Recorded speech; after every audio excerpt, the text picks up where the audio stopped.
Tout s'accélère dans l'univers depuis que l'homme est sur Terre. Le temps nous accompagne, de la naissance à la mort, sans jamais nous lâcher. Peu importe l'endroit où nous nous trouvons, le temps nous rattrape inexorablement et nous rassemble. C'est quelque chose d'abstrait, d'immatériel, qui est difficile à comprendre. Les hommes, pour quantifier le temps qui passe, ont créé une échelle du temps. Mais comment pouvons-nous affirmer que cette échelle le représente réellement ? Nous avons des perceptions, des ressentis sur le temps qui varient. Parfois, nous avons le sentiment que le temps passe lentement, comme si chaque seconde durait une éternité. D'autres fois, nous avons l'impression qu'il s'écoule à toute allure, comme si tout était accéléré d'un coup, que les actions s'enchaînent trop vite et que nous peignons à suivre ce temps qui s'écoule. Et parfois, nous essayons d'arrêter le temps, de réfléchir et d'admirer ce qui nous entoure et de faire un constat sur le temps écoulé. Notre rapport à la mort s'est modifié. Il a changé au cours des générations. Au début de notre humanité, la mort était présente au quotidien, que ce soit par la propagation des maladies ou encore les nombreuses guerres. Les hommes étaient confrontés à la mort dès leur plus jeune âge. Maintenant, la mort est inexistante ou partiellement, nous cherchons à l'ignorer.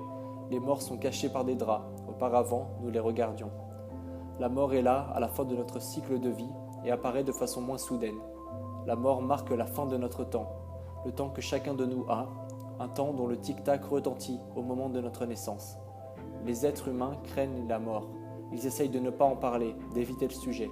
Pour cela, les religions se sont créées, et notamment le paradis. Cette idée que le temps continue même après la mort, que le temps ne s'arrête pas réellement. Nous sommes dans une génération où notre rapport au temps s'accélère. Les choses autour de nous s'accélèrent, les échanges, les données. Le temps rythme notre vie, nos heures de travail, nos heures de sommeil, nos heures de repos. Le temps est une chose qui nous guide et qui nous suit toutes les années, tous les jours, toutes les heures. Nous développons une addiction à l'instantanéité, que ce soit au niveau de nos passions, de nos relations, de nos métiers.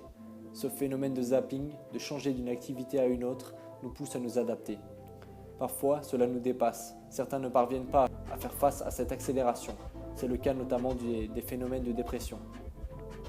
Nous devons chercher à ralentir cette course au temps, ou du moins à profiter du temps, chercher à s'arrêter dans ce marathon et admirer les choses qui nous entourent, la nature, notre famille, nos amis, les choses qui nous entourent et qui rythment notre vie.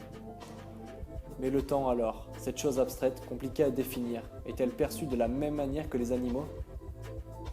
Pourquoi le temps s'écoule plus vite sur certains êtres vivants, tels que les plantes ? Le temps impacte-t-il directement sur nous ? Aujourd'hui, le monde s'accélère dans tous les domaines.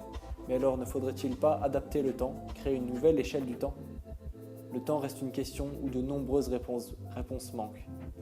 Il faut essayer de poser le doute sur les choses qui nous entourent, remettre en doute les perceptions que l'on a du temps, pour peut-être un jour parvenir à comprendre cette chose abstraite qui nous régit tous.